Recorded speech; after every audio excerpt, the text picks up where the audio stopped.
Сәлеметсіздер ме, құрметті әріптестер? Бұл видеоролик 9 сыныпта биология пәнінен жаңартылған білім беру мазмұнын енгізуге бағытталған. Ұсынылып отырған нұсқаулар 2 тоқсандағы оқу мақсаттарын жүзеге асыруды қамтиды. Биология пәні бойынша оқу бағдарламасының мақсаты оқушыларда органикалық әлемнің алуан түрлілігі және ондағы жүретін заңдылықтар мен үдерістер туралы білім жүйесін қалыптастыру. 2 тоқсанда тірі ағзалардағы негізгі үдерістерді зерттеу жалғасады.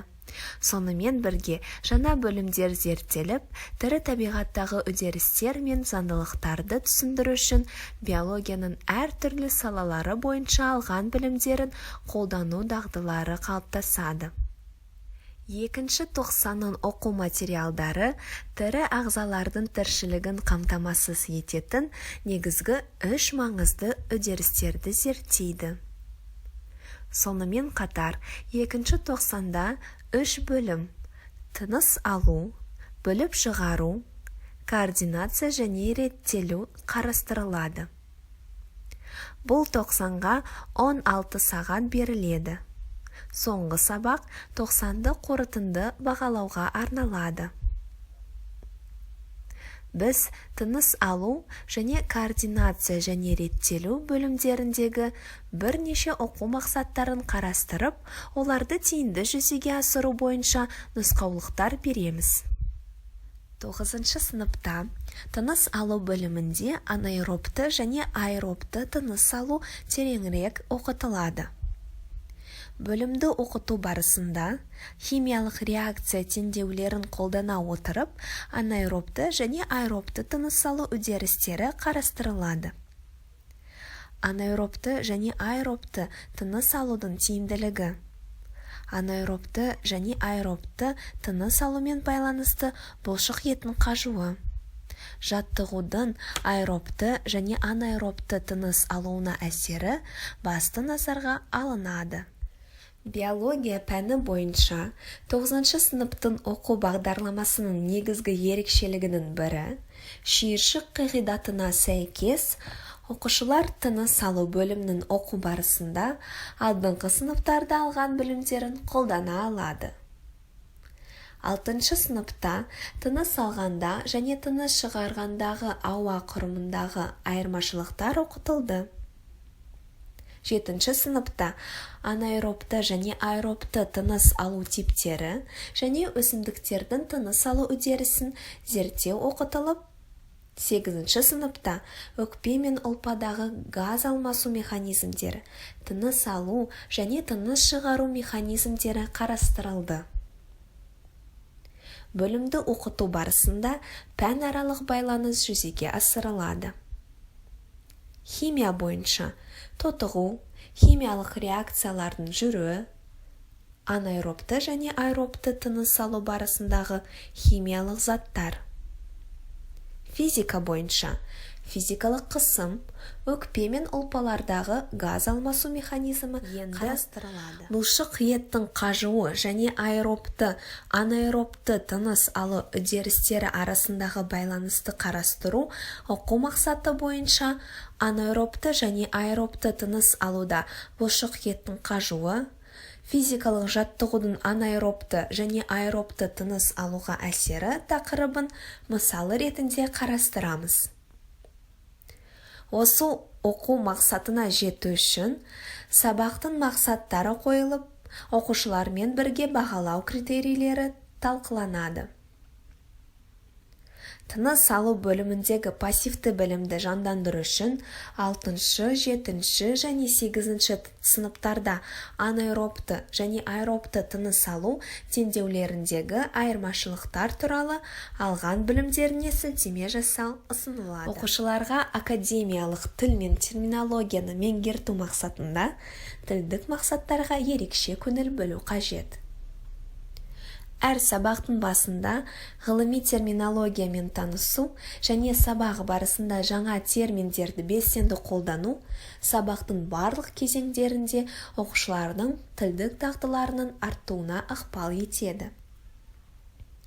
Мұғалімнің сабақ барысында қажетті сөз тіркестері мен терминдерді қолдануды талап ететін тапсырмаларды ұсынуы, оқушылардың функционалдық сауаттылығын арттыруға және орта мектепте биология пәнін оқу нәтижелері негізінде жиынтық және сыртқы бағалауға сәтті дайындалуға ықпал етеді.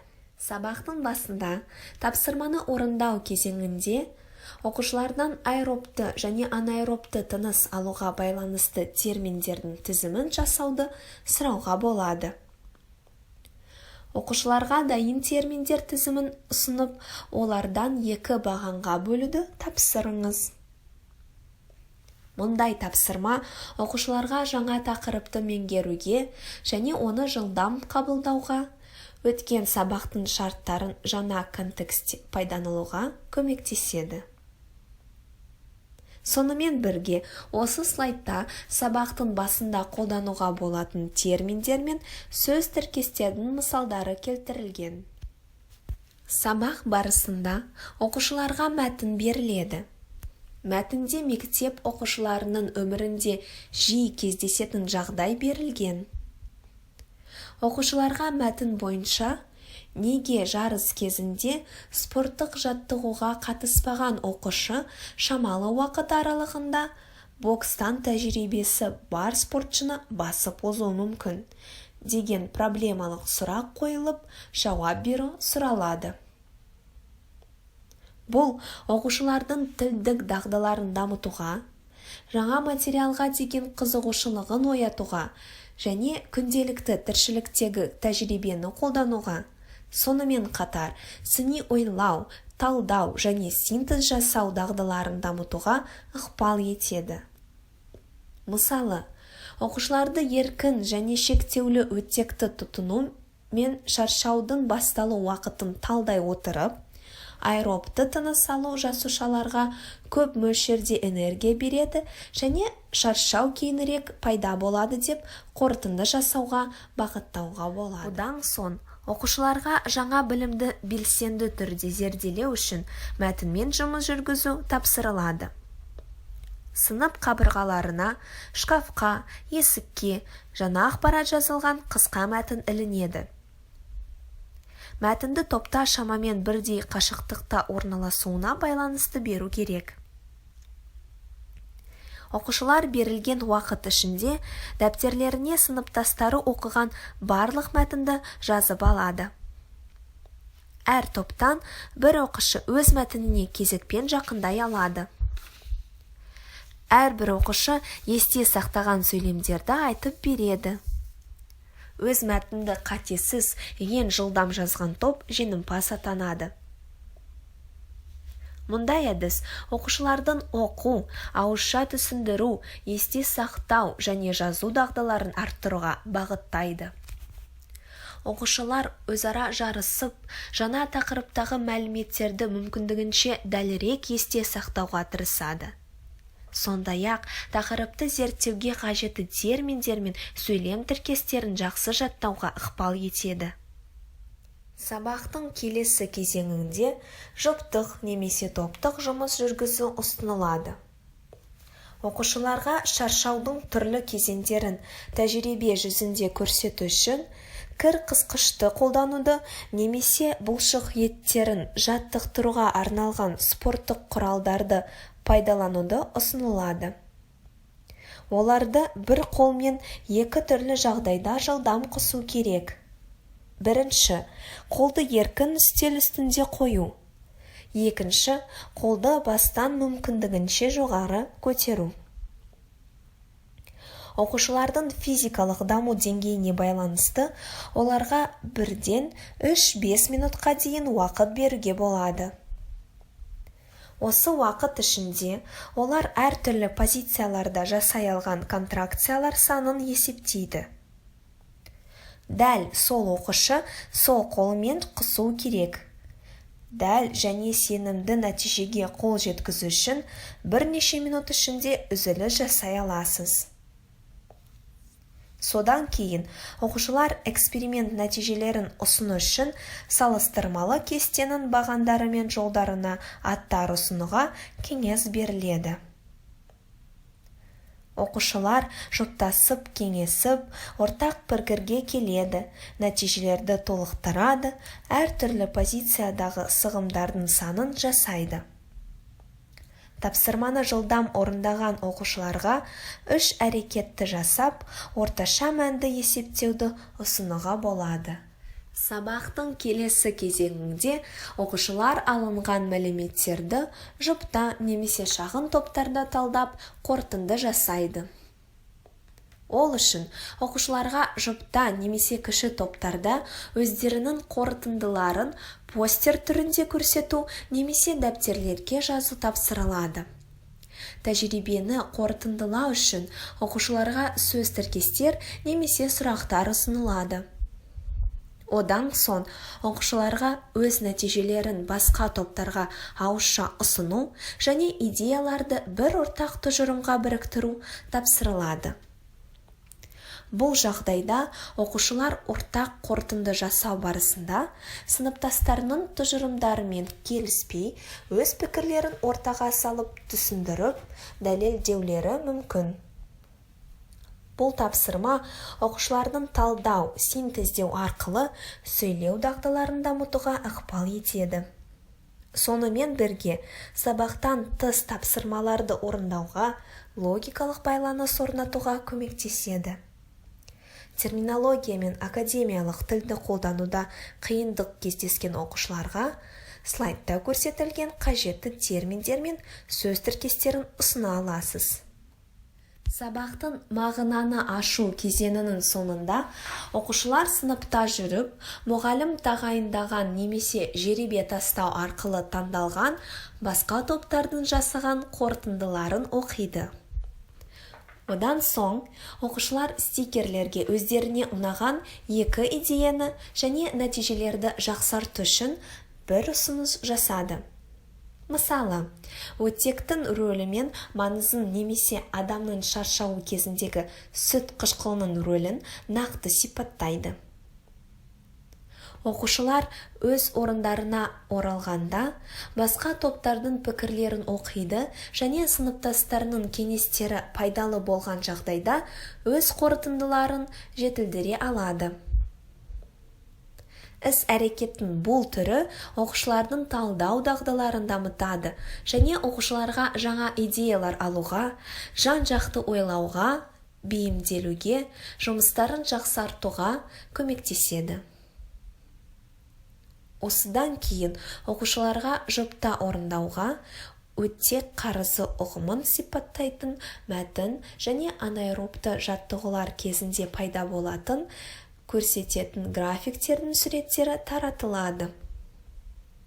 Оқушылар графикті жүргізілген жұмыс бойынша немесе жүктеме уақытына байланысты бөліктерге бөліп, осы кезеңдердегі қисықтың осы түрде болу себептерін түсіндіру керек. Оқушылар кестені жұпта, одан соң топтарда талқылап, ортақ жауап қалыптастырады. Сұрақтың күрделілігіне байланысты оқушылар дұрыс тұжырым жасау үшін мұғалімнің көмегін қажет етуі мүмкін.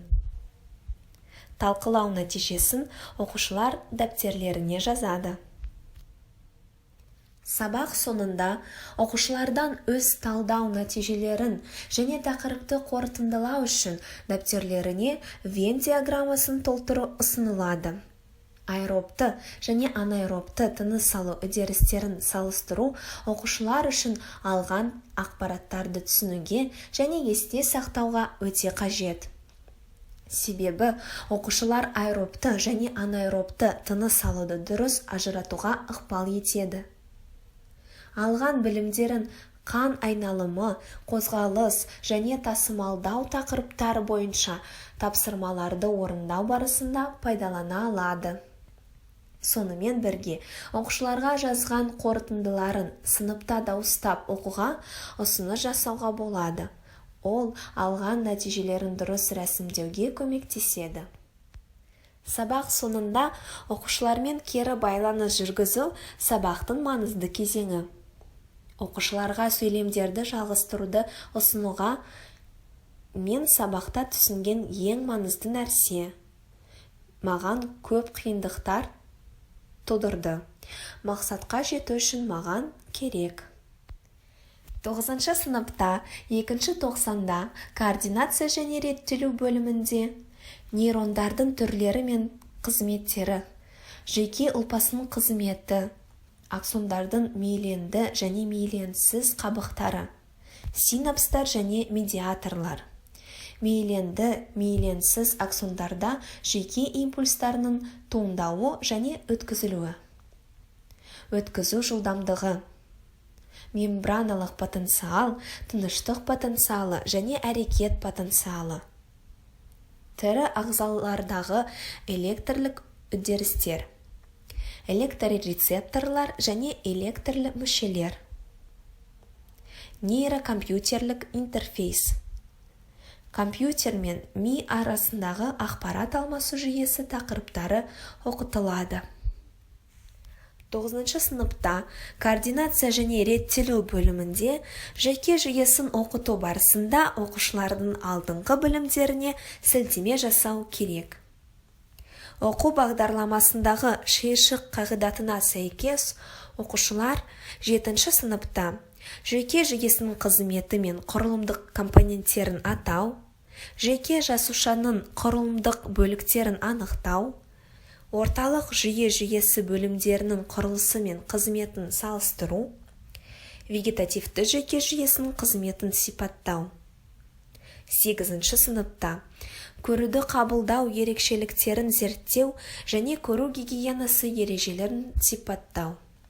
Дыбысты қабылдау ерекшеліктерін зерттеу және есту мүшелерінің гигиенасы ережелерін сипаттау. Көру және есту рецепторларының құрылымы мен қызметін сәйкестендіру оқу мақсаттары бойынша білім алды. Бөлімді оқытуда пәнаралық байланыс, химия және физика пәндері бойынша орнатылады. Химиядан жүйке импульсының берілу кезеңінде иондардың атқаратын қызметтері, физика бойынша импульстердің берілу механизмі қарастырылады. Жүйке импульстарының пайда болуы мен өткізілуін сипаттау оқу мақсаты бойынша жүйке импульстарының туындауы және өткізілуі. Өткізу жылдамдығы. Мембраналық потенциал, тыныштық потенциалы және әрекет потенциалы. Жүйке импульстарының туындауы мен таралу жылдамдығын модельдеу тақырыбын қарастырамыз. Сабақтың басында оқушылармен сабақтың мақсаттары анықталып, бағалау критерийлері бірге талқыланады. Сабақтың осы кезеңінде оқушылардан жүйке импульсы жүйке талшықтарына қалай беріледі деген сұраққа жауап берулері сұралады. Оқушыларға оң зарядталған иондардың нейронның жасуша ішілік кеңістігіне және жасушадан шығуын суреттейтін 1 минуттық анимацияны көрсетіледі. Одан кейін оқушыларға жүйке импульсының берілу кезіндегі натрий иондарының аксонның жасуша ішілік кеңістігіне түсуін толық көрсететін анимацияны ұсыну керек. Анимация сілтемелері берілді. Осыдан кейін оқушылар жүйке импульсының нейроннан өтуі немесе өтпеуінің себебі аксонның ішіндегі және жасушадан тыс зарядтардың өзгеруінен болуы мүмкін деген қорытындыны оңай жасай алады. Және осы тұста мембраналық потенциал ұғымын беруге орынды болады. Себебі ол осы зарядтардың айырмашылығы болып табылады.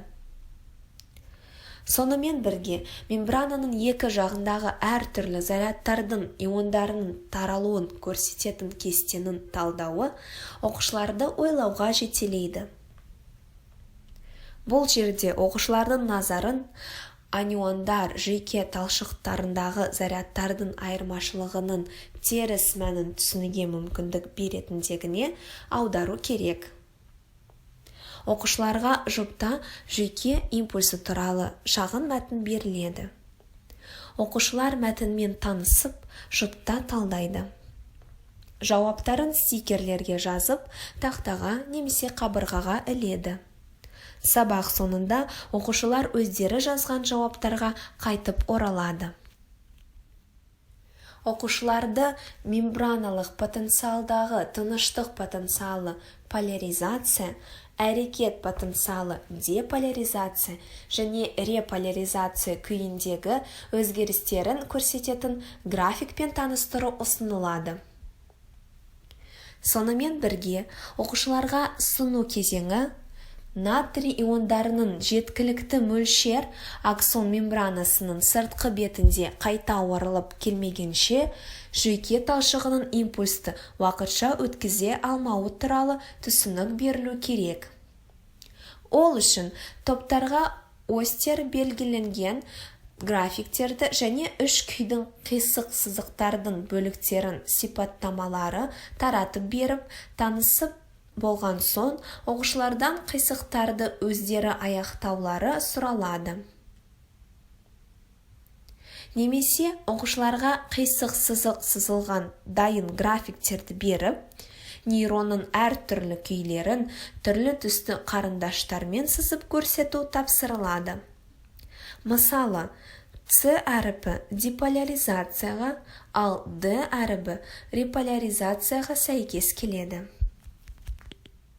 Оқу мақсатын жүзеге асыру мақсатында оқушыларға жүйке импульсінің сатыларын сипаттайтын кесте құру ұсынылады. Оқушыларды топтарға біріктіріп, баған атауларын талдау және өз ұсыныстарын жасау сұралады. Одан кейін оқушыларға топта мәтінді қолдана отырып, кестені толтыру тапсырылады. Тапсырма орындалып болған соң, топтар өзара жазған жауаптарымен алмасып, өздеріне қажетті ақпараттармен жазған жауаптарын толықтырады. Мұндай әдіс тәсіл оқушыларға жүйке талшықтарындағы үдерістерді сипаттауға бағытталған жаңа идеялардың әртүрлі нұсқаларын береді және жаңа тақырыпты игеруде функционалдық сауаттылықтарының артуына, оқу және жазу дағдыларын артуына ықпал етеді. Сабақтың мағынаны ашу кезеңінде оқушыларға жүйке импульсінің әртүрлі жылдамдықпен иммунды емес және мейлінді жүйке талшығында өту әдістерін көрсететін анимацияны көрсетуге болады.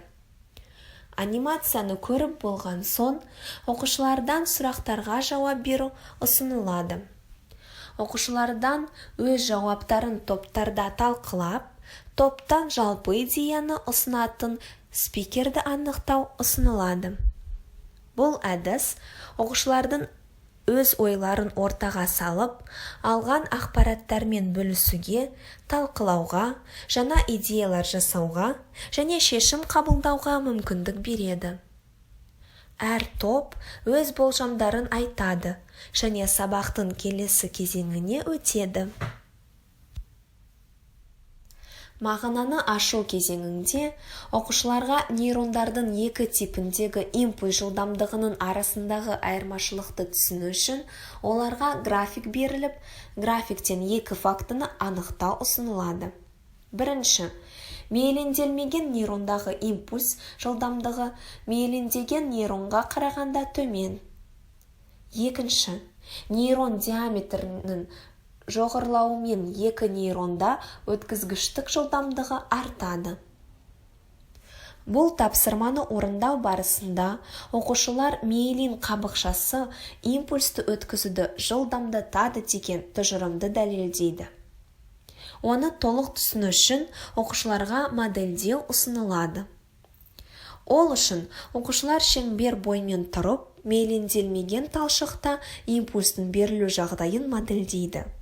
Олар қол ұстасып, өз кезегінде бір-бірінің қолдарын қысып, тізбек бойымен сигнал береді. Сигналдың берілу уақыты белгіленеді. Мейлінді талшықта жылдам берілуді модельдеу үшін әр екінші оқушы сәл артқа шегінеді де, оқушылар екеу ара бір-бірінің қолынан ұстайды. Импульстің берілу қайталанады, бірақ уақыт біршама азаяды. Мұндай рөлдік ойын оқушыларды білімді толық игеруге, болашақта жаңа материалдар мен қорытындыларды оңай есте сақтауға көмектеседі. Себебі оқушылар нейрондардың рөлінде болып, импульстің берілу себептері мен салдарын өздері анықтайды. Одан соң оқушылар топта нейронның құрылымы ранве үзілмесі бойынша ақпараттарды пайдаланып, миелинді талшықтардағы импульсті жеделдетудің себептері туралы проблемалық сұрақтың жауабын талқылайды. Мұғалім оқушыларға импульстің нейрон бойымен секіреді және миелин жүйке импульсын өткізбейтіндіктен ол изолятор қызметін атқаратын май тәрізді зат болып табылатыны туралы түсініктеме береді. Сабақтың соңғы кезеңінде оқушылар өздерінің және сыныптағы оқушылардың білім деңгейлерін тексеру мақсатында сабақтың басында импульс туралы тақтаға жазылған жауаптарын алып тастайды және оны алған білімдерімен салыстырады. Сабақтың негізгі идеялары туралы қорытынды жасайды. Оқушыларға сұрақтарға толтырылған таратпалар беруге болады. Оқушылардан 2 тест сұрақтары және толық жауапты талап ететін бір сұрақ құрастыру сұралады. Оқушылар өзара сұрақтарымен алмасады. Сабақ мақсаттарын қаншалықты қол жеткізгендіктерін анықтайды, бір-бірінің жауаптарын тыңдайды және өзара бір-бірін бағалайды. Қалыптастырушы бағалаудың бұл әдісі дайындалған сұрақтардың күрделілігі мен дұрыс жауаптар санына сәйкес түсіну деңгейін бағалауға көмектеседі. Сонымен бірге оқушылар ақпаратты қайтадан қайталайды. Қорытындылаудың тағы бір ерекшелігі оқушылар тақырыпты толық меңгереді және келесі сабақта бағалау сұрақтарына жеңіл жауап бере алады. Сабақ соңында кері байланыс сабақтың мазмұны мен ақпаратты түсіну деңгейлерін көрсететін кестені қолдануға болады. Оқушылардан кестеде сызықтармен біріктіру сұралады. Назарларыңызға рахмет. Төменде көрсетілген жерге сұрақтар қойып, комментариялар қалдыруларыңызға болады.